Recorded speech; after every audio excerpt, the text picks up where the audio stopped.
Hello everyone, I am Ankit and you're watching StudyIQ IAS English. In our today's video, we are going to discuss, will the winter season in India this year be even colder? Now, during the times of September and October, every year, you may have noticed a somewhat nip in the air. And this somewhat nip in the air is because of gradual receding away of monsoon and the subsequent onset of the winter season in India. Now, based on certain weather phenomena, not nearby India, but in the equatorial Pacific Ocean, we are going to discuss how that weather phenomena affects climate in India, both rainfall and winter season. And the notes that I will be using in our today's session, in case if you want to download them, they will be made available on a particular Telegram channel. This is called as ATS Live. So you can go to this Telegram channel and download the notes. And while you're at it, please do not forget to subscribe to the channel also. Okay. So let us start our today's discussion by understanding what the experts are saying. Now, the weather phenomena in the equatorial part of the Pacific Ocean, it is called as El Nino Southern Oscillation. Now, when there is abnormality in the El Nino Southern Oscillation called as La Nina and El Nino, it leads to changing of weather patterns both in India and other parts of the globe. So, we are going to understand that. Now, many scientists have said that the La Nina conditions, which is one of the abnormalities of the El Nino Southern Oscillation, has returned back to the Central Pacific Ocean. And this is the fifth time El Nino has happened in the last 6 years. Sorry, La Nina has happened. Now, experts based on this claim have suggested that northern part of India this year will witness a colder climates. Especially the hilly regions, they will witness increased instances of cold waves and more brutal and increased snowfall. So how a weather phenomena in the equatorial ocean or in the equatorial Pacific Ocean affects climate in India, that we'll discuss in our today's video. Now, before understanding the abnormalities, that is El Nino and La Nina, it is very essential for us to understand what is the normal conditions of weather patterns in the Pacific Ocean, and that is called as the neutral phase of the El Nino Southern Oscillation. Now, during El Nino or during the neutral phase of El Nino Southern Oscillation, we see the trade winds, they move from east towards the west. That is, the trade winds move from western coast of the South America towards the eastern coast of Australia as well as Indonesia. Now, this movement or this flow of trade winds from east to west, along with them, brings the warmer water which exists in this part of the globe towards the coast of Australia and Ecuador. So, as a result, the warmer waters, when they are moving away from the western coast of South America, the waters that are available in the depths of the western coast of South America, they come upwards, and this process is called as upwelling of cold water. Now, with the gradual appearance of cold water in the western coast of South America, it leads to colder climates in the South America. That is why we have seen that there is a famous Atacama Desert in the South America. Now, this is the neutral phase of El Nino Southern Oscillation, and it is the system once again where wind systems, they move from east towards the west, and it sweeps away the warmer surface water towards the Indonesian as well as Australian coast. Now, this relative appearances of the cold water in the western coast of South America is what is known as neutral phase of El Nino Southern Oscillation. So, this is what the normal conditions in Pacific Ocean looks like. Let us understand the first abnormality, that is the El Nino conditions. Now, in El Nino conditions, first you have to understand the graph of neutral phase. In neutral phase, the trade winds were bringing the warmer waters away from the coast of South America, right? So, let us now understand what happens in the El Nino conditions. Now, in the El Nino conditions, the normal conditions disrupt. So, the normal conditions was movement of warmer waters and the winds away from the coast of South America, and this, when it disrupts, it leads to occurrences or intensification of warm climate in the coast of South America. So, this normal conditions which led to movement of warmer water away from South America, this disrupts, and this is what is called as El Nino conditions. Now, in El Nino conditions, there are few important things that you will have to remember. In El Nino conditions, the coast that is between Australia and South America, it gets warmer than usual, and this also in India brings intensive and extreme summer climate. During the rainfall season, it is responsible for bringing droughts and less rainfall in major parts of India.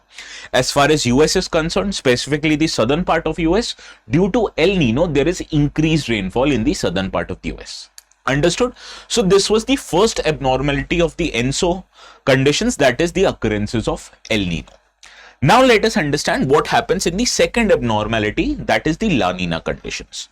I told you during the normal phase or during the neutral phase, the warmer waters move away from the coast of South America due to occurrences of trade winds.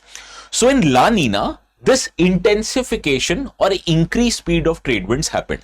So more waters or more warmer waters would now move away from southern coast or from the coast of South America towards the coast of Indonesia and Australia.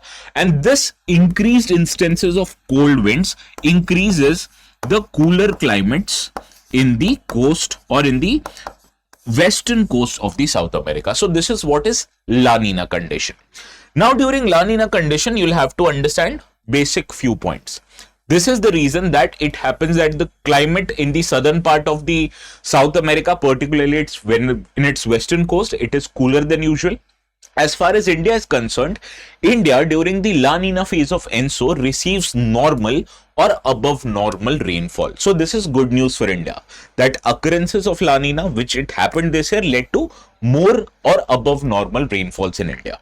Similarly, this phenomena also negatively impacts some other parts of the globe. For instances, it can bring droughts in the coasts or in the regions of Africa, and it might even intensify the occurrences of cyclones called as hurricanes over the coast of Atlantic Ocean, affecting the eastern part of US, right?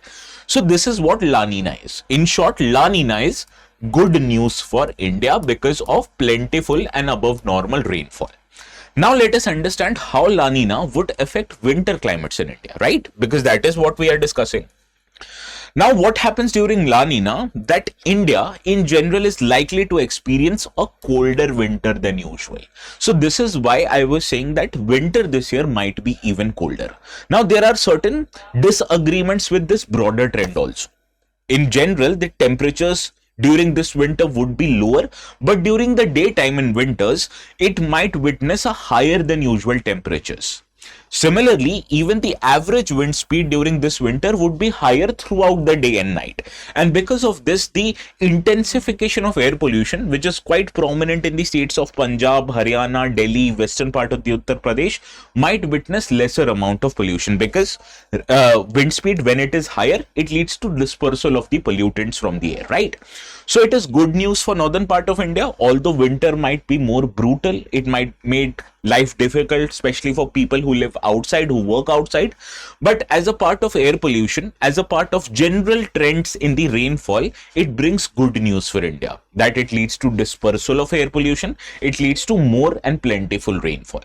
Understood? So this is what is meteorology during La Nina. But there is one very big uncertainty that I will discuss. First, let me tell you how frequently has La Nina appeared in India. Now, at the start of this decade, in the year 2020, it followed by 3 subsequent events of La Nina called as triple dip La Nina. And this is a very rare occurrences. Similarly, one big uncertainty that I talked to you about was the phenomenon of climate change. Now, you need to understand climate change has brought in more uncertainty, more frequency to the intensive weather phenomena, be it La Nina, be it El Nino. So it may increase both the frequency and intensity of the abnormalities, that is El Nino and La Nina, therefore rising sea and land temperatures, which may disrupt climate. So it might be a good news for India, but it might be not so good news for other parts of the globe, right? So this is what is La Nina and how it affects Indian climate. It brings more rainfall, it brings more cold. Similarly, you have to understand that the average daytime temperatures would be higher, whereas the average wind speed would also be higher, which means dispersal of air pollution, right? Now, before solving the practice question, I want to tell you something. This is regarding our long-term batches. Now, we are in the months of October 2025. So, especially for students who are looking to give exams in the year 27 or in 2028, now is the right time to start. And you can take admissions in one of our batches. What whatever suits you the best. Please remember one thing, before taking the admission, if you apply the code ATS Live, it will fetch you highest amount of discount on not just this, but on all the courses on our platform, be it optional courses, be it state PCS courses. Okay, so please remember to use this code ATS Live. Now, let us try to solve this practice question. Now, you have to remember weather phenomena, be it Indian Ocean dipole, have been frequently asked in the exam. So, there's a possibility that La Nina might also appear in the prelims examination. Consider the following statements regarding La Nina. It refers to abnormal cooling of sea surface temperatures in the central and equatorial Pacific Ocean. Correct. La Nina events are generally, not always, generally associated with increased rainfall in India during monsoon season. I told you, during La Nina, amount of rainfall, intensity of winter, intensity of wind speed, they increase in India. So all of these factors are the consequences of La Nina event. So second statement also correct. Third, La Nina conditions lead to weaker than normal trade winds across Pacific Ocean. Incorrect. I told you, during the neutral phase, it is the trade winds that move the warmer waters away from the coast of Pacific Ocean. And these trade winds, the speed of these trade winds increase during La Nina event, right?